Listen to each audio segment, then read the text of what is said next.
Okay, what's today's schedule?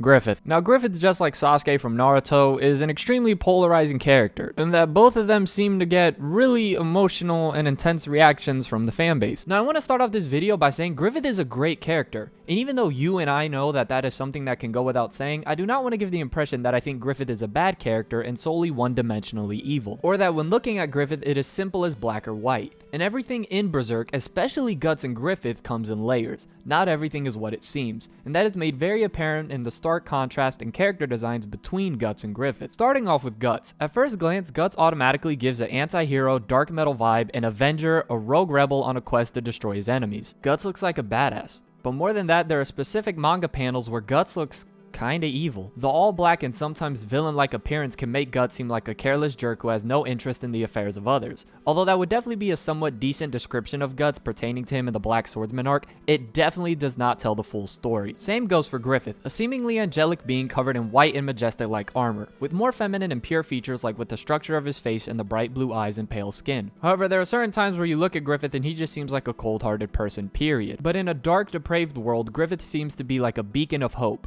Perfect, superior, above human struggles and suffering. But that can also not be further from the truth. Griffith gives off an appearance that he is the Christ that can do no wrong, and that he is so much better than everyone else. But we know, and more importantly, Griffith knows that that is not the case, even though he is presented as a quote-unquote light in a dark world. They told me my music like crack. They told me my verse is attack. You need verse and I need a rap.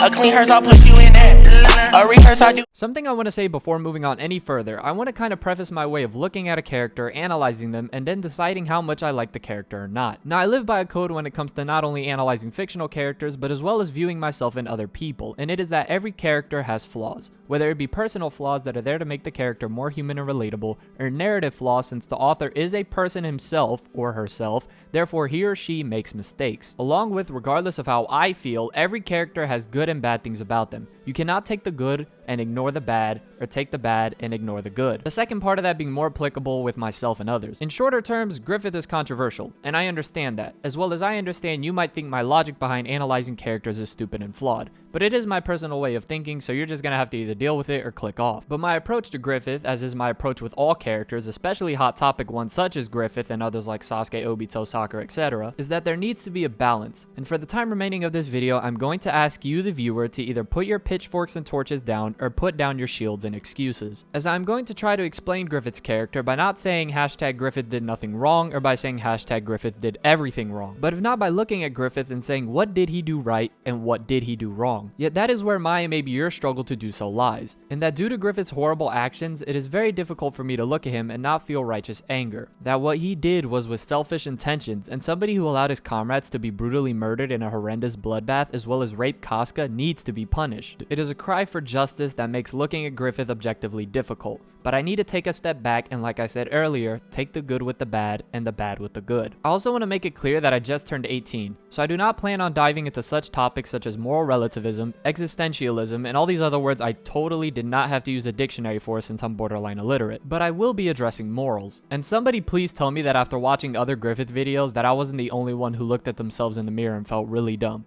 Nobody? Just me?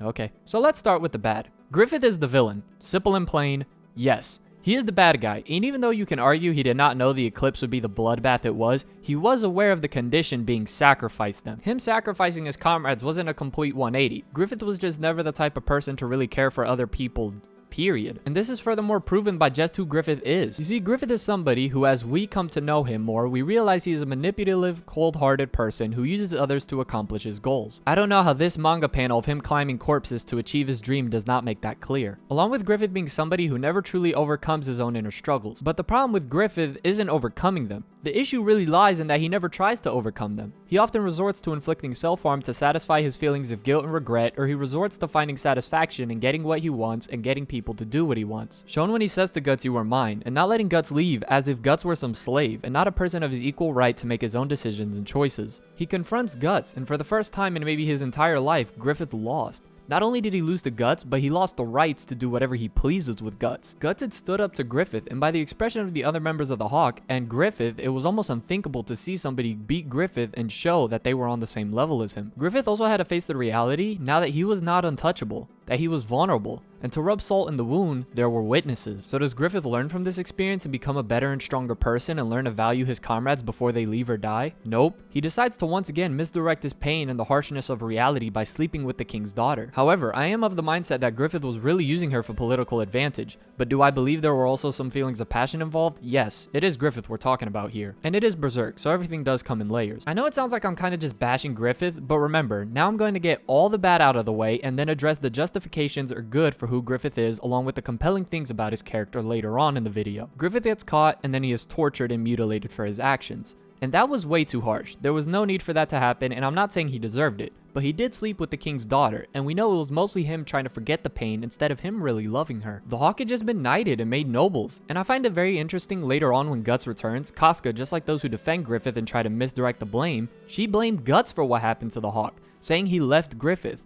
Well, how is that really Guts' fault? Wouldn't it be Griffith's fault that he did what he did to the king's daughter because he is the one who's weak? Casca, along with other members of the Hawk, see Griffith as this person who is superior to them, as this is the impression that Griffith gives. But later, when Griffith is rescued and they find his body in a weak and capable to truly lead state, the members of the Hawk physically see what Griffith really is like on the inside.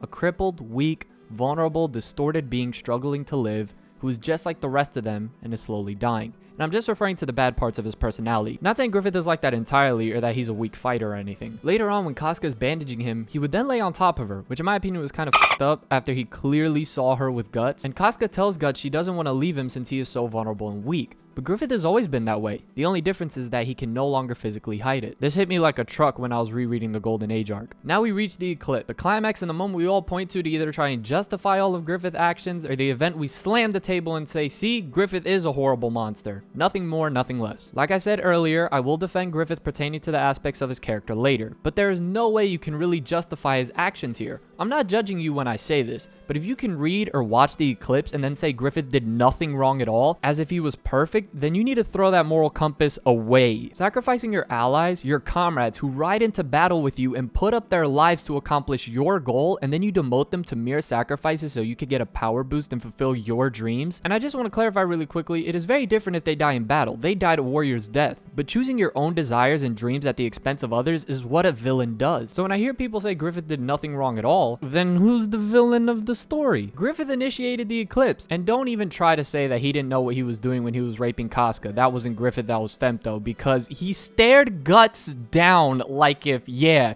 you like that, Nick? Look, Obito is my favorite character in Naruto, and the concept of never abandoning your comrades is kind of embedded within me. But I do love Obito's character because after all he lost it, he left behind that philosophy and made a complete 180 by no longer caring about the concept of camaraderie. I love that aspect about Obito's character. Most people hate it, but I love it. So I understand liking a character whose actions were extremely questionable. But here's my opinion in the way you should go about it. So as it pertains to Griffith, even though it seems he never really cared for others, it is fine if you believe his flaws and weaknesses made his character human and compelling. In fact, I strongly believe all the negatives and mistakes Griffith made create a sense of relatability and humanity. And by saying Griffith did nothing wrong, essentially you were taking away one of the best aspects of his character and in turn subtracting from his greatness by making him less 3D and grounded than what he really is. Trying to excuse his flaws and denying that they are that flaws in an extremely human character does more disservice to the character itself. Again, if you're gonna take the good, you also have to take it with the bad. So if you like Griffith as a character despite all the negatives I listed and you see those negatives as something that makes him a human relatable character and something that is phenomenally written, then thumbs up to you because I think you're doing it in the right way. Now we move on to the good aspects of Griffith's character. In the early stages of the Golden Age arc, we see he is a rather innocent and childlike at times away from battle, as he opens up and establishes what I would call a friendship with Guts. So he's not totally cold-hearted in my opinion, but despite the obvious difference between the two now, it seems like at times they weren't so different. Both of them were just young men fighting a cruel world. But unlike Guts, Griffith, due to his angel-like appearance that is deceiving, it still goes along well with his charismatic, ambitious aura that inspires others. Having the ability to draw followers and give them a purpose is admirable. He is the type of person that ignores the precedent etiquette, and he says screw fate as he gives himself the power to determine what his life will become by using the Bailet. Now personally, I like the way Guts sticks up the middle finger to fate by using his sheer willpower and rage alone, but you know, oh well. But back to Griffith. He creates Falconia, a supposed paradise of a kingdom, and his drive to mean something more and be something more than average is quite inspiring. He started out as a common street rat and had nothing,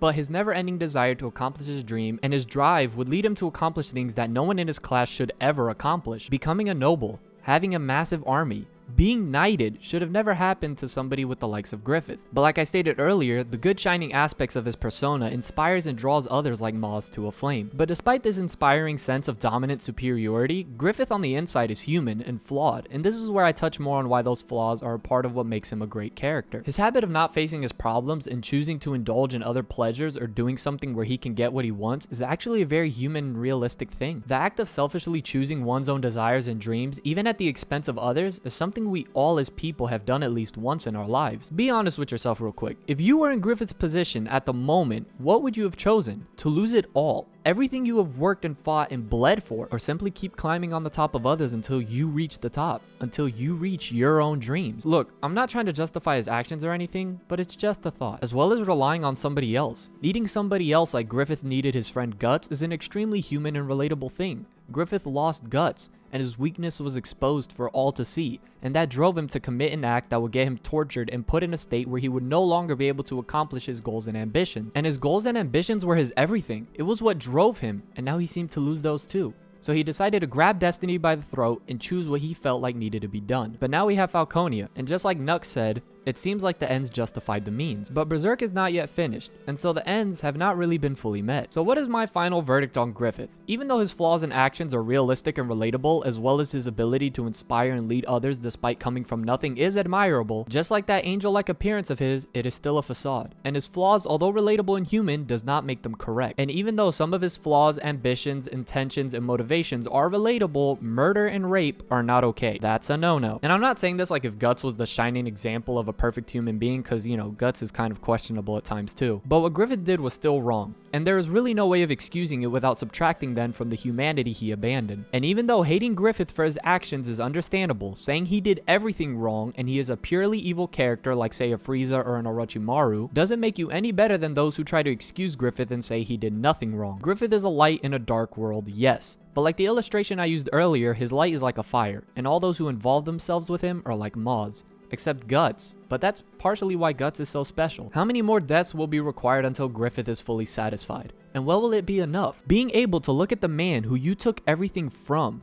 You were the one who raped Casca while staring that man down. And Griffith, able to be so calm and seem so indifferent in the presence of Guts' pain, knowing the suffering he made Guts go through, says it all for me. And now that I think about it, you could say that partially this is Griffith in some sick twisted way getting revenge on Guts for leaving him in the first place. But still, him being so indifferent in the presence of Guts just said it all for me. Believing he can once again do as he pleases and not suffer the consequences while others suffer the consequences for him shows that at the current moment, it doesn't really seem like Griffith has really grown as a person. Berserk is not finished, so that could definitely all change. But I believe there should be a balance when looking at Griffith, being able to look and see the multi-layered human being he is while recognizing the ugliness and also the beauty of his realistic flaws. So hopefully I didn't piss anyone off, although I probably did, and that I was able to make my stance on Griffith clear. Accomplishing his goals and dreams is great, but it should be at his own expense, and he should carry the burden and suffer the consequences all the way for his own actions, especially if he's going to take the mantle of being a leader. So Griffith did do a lot of things wrong, but it was those mistakes that make Griffith the great character he is.